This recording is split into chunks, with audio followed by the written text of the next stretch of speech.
decisión de esta resolución del juez? No, la estábamos esperando, inclusive con mi abogado, el defensor oficial, estábamos exigiendo que se resolviera de una vez la situación porque ya era insostenible, son 6 años, ¿no? Esperando, imputado, con nulidades, con no Yarvide de por medio y demás. Así que estábamos esperando que tuviese alguna resolución y bueno, es la esperanza de que en algún momento llegue a un juicio oral. ¿Le genera alguna opinión, alguna sorpresa o no el hecho de que en la cadena de procesados no esté el exministro de Vido? No, a ver, no me sorprende, jurídicamente es un disparate, porque absolutamente todo estaba firmado y refrendado por él. O sea que si hay alguna causa para imputarlo a Fatala y a López, con mucho mayor motivo a Devido. Ustedes no se olviden que esta causa se inicia, fue la primera causa que se inició, donde los procesados inicialmente eran Julio Devido, José López y Eve de Bonafini. Así es. El juez la cajoneó durante casi 6 años, hasta que la Cámara decretó la nulidad de la causa que habían armado en el juzgado de Yarvide y ordenó que se unificara con esta. Y después de llamar a indagatoria a un montón de exfuncionarios, exgobernadores y qué sé yo, bueno, él resuelve esta causa, pero lo vuelve a proteger a Julio Devido. De todas maneras, yo, a ver, estoy desconforme porque creo que el juez tendría que haber avanzado mucho más allá. Pero por otro lado, creo que uno siente que hay aires nuevos, ¿no? Y que algo un poquito mejor uno se puede sentir, porque ¿quién se hubiese imaginado que alguna vez alguien se hubiese animado a procesar la de Bonafini? Bueno, algo tal vez pueda cambiar. Por supuesto que no pretendemos entrar en los vericuetos legales de este caso, que alguna vez ya lo hablamos con usted, porque termina siendo confuso y engorroso, y para eso será lo judicial. Pero si usted, que era el apoderado, tiene un conocimiento, usted hablaba con los protagonistas y esto es lo que, desde el punto de vista de la narración de los hechos, interesa. ¿Cómo era esa operatoria? Devido sabía, conocía, olvídese de lo judicial, ¿qué era lo que usted vivía? Usted vivía esa realidad en donde en el gobierno se sabía lo que pasaba con cierto detalle de este proyecto que tenía una alta visibilidad, del cual Eve de Bonafini hablaba muchísimo. Bien. Los funcionarios conocían absolutamente todo. De hecho, había una especie de matrimonio entre Eve de Bonafini y Cristina, los funcionarios políticos y ministeriales de aquella época. Acá lo que hay que entender es esto.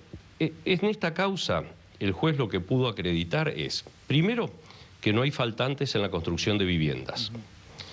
Que eso es muy importante, porque antes se decía, bueno, cobraron para construir un montón de viviendas sociales y se robaron la plata. Bueno, ya está acreditado que no hay faltantes en la construcción de viviendas.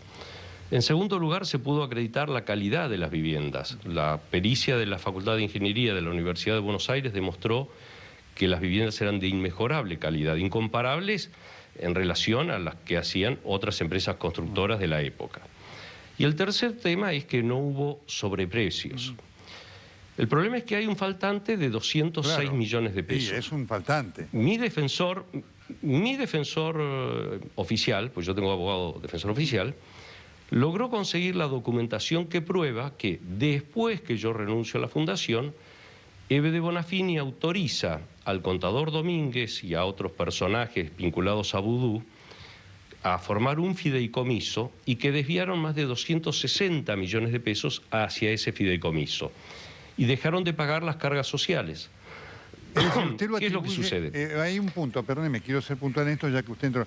Usted lo atribuye a esto porque hay todo un tema con un cambio de cheques que se hacían en empresas que parecían cuevas financieras que terminaron en cooperativas agropecuarias que, no le voy a pedir el detalle, pero que está en la base de muchas de las sospechas de los desvíos de fondos. Ahora se lo voy a contestar. Entonces, ¿qué es lo que hace el juez? Cuando mi defensor presenta toda esta documentación y yo explico esta situación, el juez lo que hace es abre otra causa con ese tema. Entonces, en el auto de procesamiento dice, yo no puedo hacerme eco de lo que está diciendo Joclender ni de estas pruebas y de que Eve de Bonafini fue la que retiró el dinero, porque eso se está investigando en otra causa. Dice, por ahora, en esta causa yo tengo acreditado que faltan 206 millones de pesos y él era uno de los apoderados. Correcto. Bueno, tema uno. Tema dos. El otro tema que él menciona en el procesamiento, es un auto de más de 500 hojas, es que hay una enorme cantidad de cheques de la fundación hacia financieras y empresas agropecuarias. Yo le mencionaba. Bien, ¿qué es lo que sucede?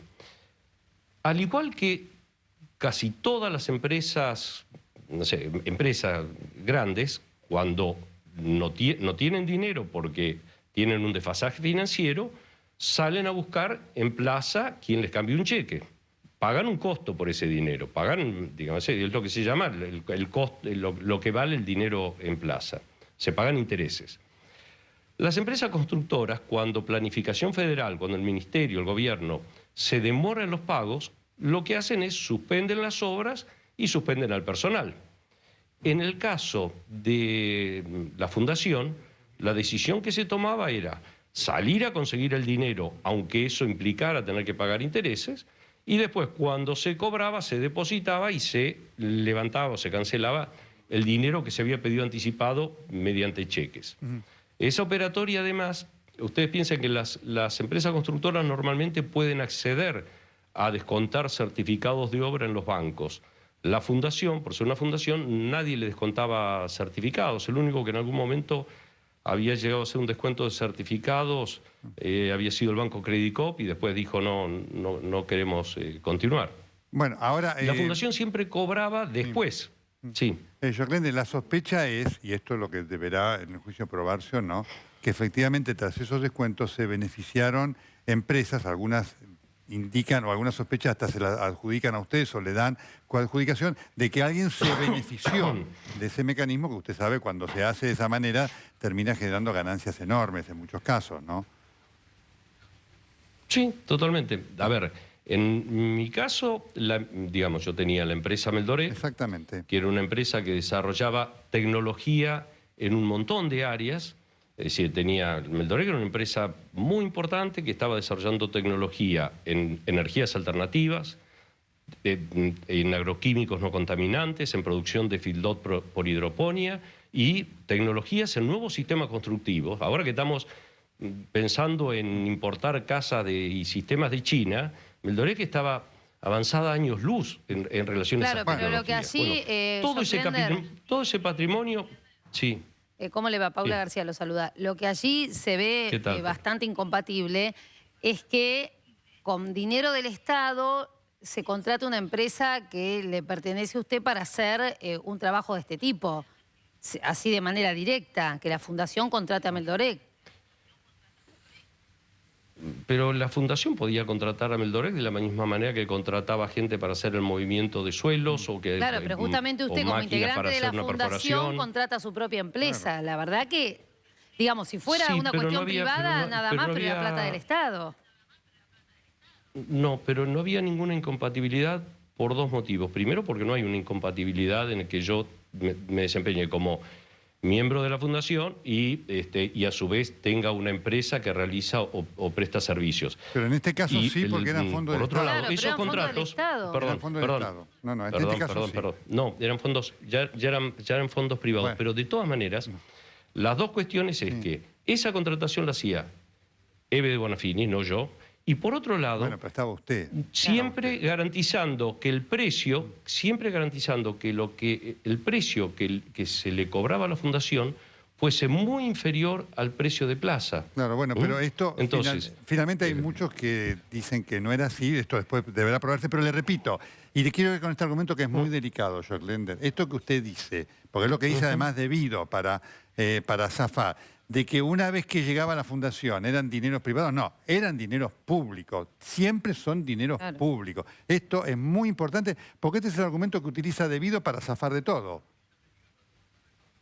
Bueno, Debido no creo que pueda terminar zafando de nada, espero, o alguna vez va a tener que responder por todas las cosas que hizo en este país. Pero de todas maneras, la diferencia es esta. La fundación no cobraba dinero para hacer casas.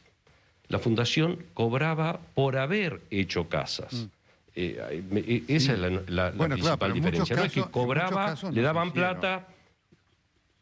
No, es que justamente es lo que está acreditado. La diferencia, en algún caso, la diferencia es de un 5%, en otro de un 2%, en otro caso hay, perdón, en otro caso es, la fundación construyó un 15% más de lo que le pagaron, es decir, y todas esas diferencias están ahora, computadas usted dice, muchos meses después de que yo me fui. Por eso, quiero cuando yo ya no estaba. Cuando entramos además en la discusión técnica, que la podemos sostener por largo tiempo para además el público sea inentendible, pero usted acaba de decir algo al comienzo muy importante. Usted sostiene que ese faltante de 200 millones, 206 millones de pesos más o menos, que es real, se produjo una vez que usted se fue. Sí, totalmente. Y que los responsables fueron... Está acreditado. Perfecto. Y que los responsables fueron, entre ellos, Amado Vudú. Sí, el contador Domínguez, que armó este fideicomiso junto con otros personajes que no recuerdo los nombres, está la documentación en el juzgado y está la firma de Ebe de Bonafini en todas las actas, en la escribanía, donde los autorizan a cobrar y a retirar todo el dinero. Bueno, este es otro punto importante porque quiero ir en estas cosas puntuales, porque en algún momento, y usted recuerda, se especuló, inclusive desde el entorno de Ebe de Bonafini, se dijo que esas firmas eran falsas. Está acreditado que eran reales. No solo eso, sino que está acreditado que todas las firmas en los libros de actas son de Ebe de Bonafini, las firmas en todos los balances y en todas las auditorías son de Ebe de Bonafini, que las firmas en todos los contratos, no solo con el Dorex, sino con todas las jurisdicciones son de Ebe de Bonafini, que las órdenes se las daba ella a los contadores, que ella disponía lo que se compraba, lo que se pagaba, lo que se financiaba. Está en el expediente. Lo único que el juez dice es que yo no puedo tomar en cuenta este dinero que se habría cobrado a través del fideicomiso, pues eso se está investigando en otra causa. Ahora, vamos a juicio oral y vamos a poder aclararlo. Es un punto importante. Hasta el día que usted se fue, la gente cobraba, porque voy a recordar cosas que además dijo públicamente, porque Ebe de Bonafini, una vez que se distanció usted, lo trató en el lenguaje de Ebe de Bonafini de chorro y demás, y le dijo a los que no habían cobrado, vayan a reclamarle a Jock Lender que nos robó la plata. Hasta el día que usted se fue, digamos, los pagos a los trabajadores y demás estaban a la orden del día. Absolutamente, todo estaba rigurosamente a la orden del día, pero le digo más. Una vez que yo renuncio, al poco tiempo, a pedido de López, Ebe decide echar a todos los ingenieros, a todos los abogados, a todos los contadores, es decir, a todo el personal, con la excusa de que López decía que había que sacar a toda la gente que había llevado Jock Lender a la fundación. Y paralizaron todos los pagos a los proveedores, con lo cual yo renuncio y a la semana paralizan todas las obras en el país. Se paralizaron 35 obras en todo el país, obradores gigantescos. Bien, el primer mes la gente cobró sus 2 quincenas, a pesar de que no se había trabajado. Con lo que yo había dejado, al segundo mes volvieron a cobrar con lo que yo había dejado sin haber construido, con todos los obradores paralizados. Al tercer mes ya no había plata, digamos, para pagar. Entonces, cuando los trabajadores van a Plaza de Mayo a reclamarle a Ebe de Bonafini, muy suelta de cuerpo, dice, vayan a preguntarle a Jock Lender que se robó la plata. Una canallada. Es decir, a ver, durante 3 meses estuvieron sin producir y bueno, era mantener 6.500 trabajadores más una cantidad de trabajo social impresionante. Era otro tema, ¿qué conocimiento? Porque uno de los también vericuetos sobre los cuales va la resolución de Martínez de Giorgi tiene que ver con gobernadores e intendentes que ellos declaran ser prescindentes absolutamente de todo esto. ¿Era así? Sí, porque en realidad el dinero lo transfería el Ministerio de Planificación Federal a través del Ministerio de Economía, muchas veces con reasignación de partidas firmadas por el jefe de gabinete, o sea, que algunos de los jefes de gabinete que pasaron ahora se hacen los distraídos, con resignación de partido firmadas por Cristina y los jefes de gabinete en turno, el Ministerio de Economía y el Ministro de Planificación Federal. Esos fondos iban a la provincia, pero con una asignación específica, que era para pagar los certificados de avance de obra de la Fundación, no podían usarse para otra cosa. Con lo cual, digamos, los gobernadores o intendentes, es decir, lo único que podían hacer era revisar si efectivamente, a ver, se habían hecho tantas casas, se habían levantado tantas paredes, tantas calles, es decir, si se había construido tanto, se medía y si coincidía, autorizaban el pago de esos fondos que no podían destinarlos para otra cosa. Con lo cual, es muy razonable que hayan quedado desvinculados, porque era un disparate vincularlo cuando la responsabilidad, si hubo algún desmanejo, hubo algún descontrol, era directamente de López y de Vido. Perfecto. Esto es importante que usted marque en cuanto a la firma del jefe de gabinete, del ministro de Economía, porque usted además tenía, o por lo menos podía tener acceso o conocimiento de lo que ellos sabían. A usted en este punto, porque cuando usted deja la fundación, usted hace una denuncia de situaciones irregulares que se estaban produciendo. ¿Usted detecta irregularidades previas a su salida o efectivamente a usted lo echa, como dice Eve de Bonafini, cuando ella encuentra que para ella el sospechoso de esas irregularidades era usted? No.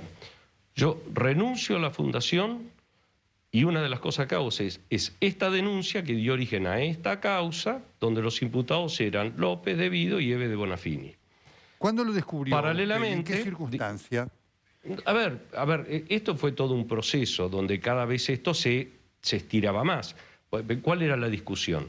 A ver, está bien, estamos haciendo vivienda, hacemos jardines maternales, hacemos escuelas, hospitales, centros de salud, construimos viviendas, hacemos un montón de trabajo social. Pero paralelamente había que sostener la Universidad de las Madres, con más de 1.700 alumnos, todos los docentes y el personal no docente, y toda la infraestructura del edificio. Sí, sí. Había que sostener la imprenta de las Madres, la editorial de las Madres, había que sostener el centro cultural que funcionaba en la ESMA con una cantidad de personal, es decir, todos los exiliados que habían vuelto estaban parasitando ahí. Una gran cantidad, otros no. Había que sostener la radio con un edificio nuevo, todo el equipamiento, todos los programas de la radio, más el programa de televisión de EVE, con sueldos altísimos para los que lo producían y lo acompañaban. Y toda una corte de parásitos, y a eso se le sumaba el financiamiento de las campañas políticas de los candidatos kirchneristas que Cristina le pedía a EVE.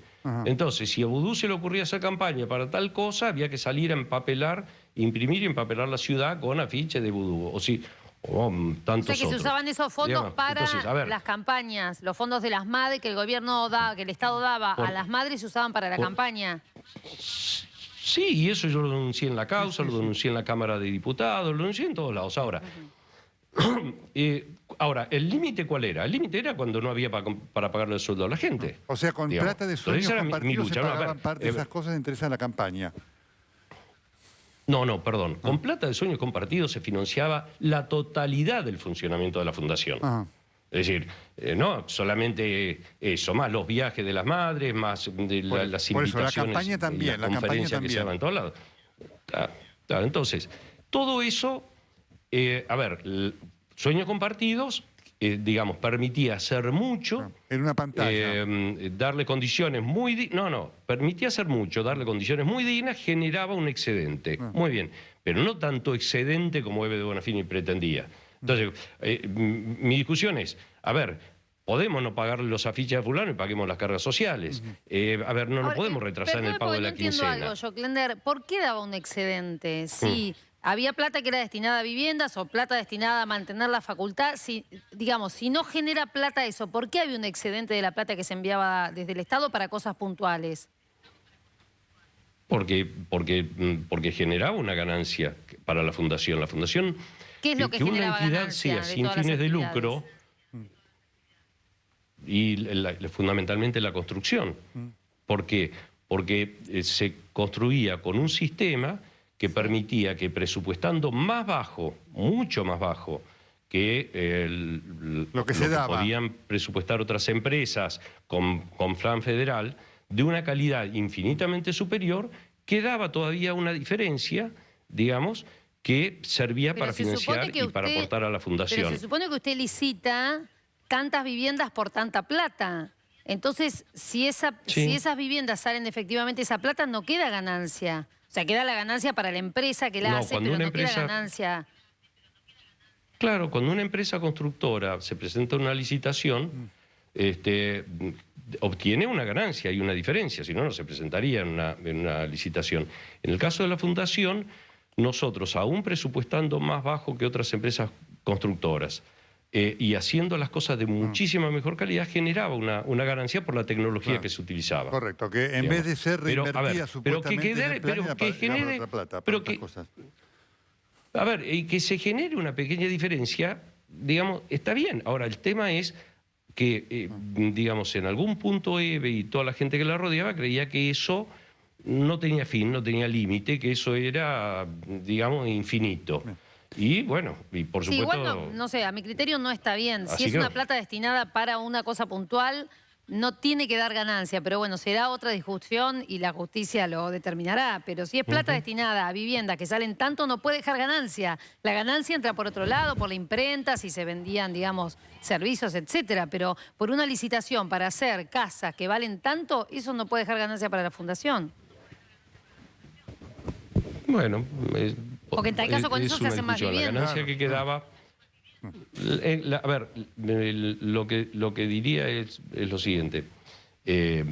La fundación construía de inmejorable calidad, muy superior a todas las otras empresas, a un precio muy inferior y en condiciones de trabajo que no existían en existen en ninguna empresa constructora. A ver, aún así le quedaba una ganancia. Esa ganancia que le quedaba alcanzaba para algunas cosas, pero no alcanzaba para todos los delirios del planeta y mucho menos para las campañas políticas. La última, ¿teme ir preso? No. De hecho, el procedimiento que dictaron dice específicamente sí, prisión preventiva. Es un disparate. ¿Cree que alguien va a ir preso por esto? ¿La verdad? Lamentablemente creo que no. Lamentablemente creo que no. Jörg Lender, muchas gracias. Gracias a ustedes. Adiós. Muy bien.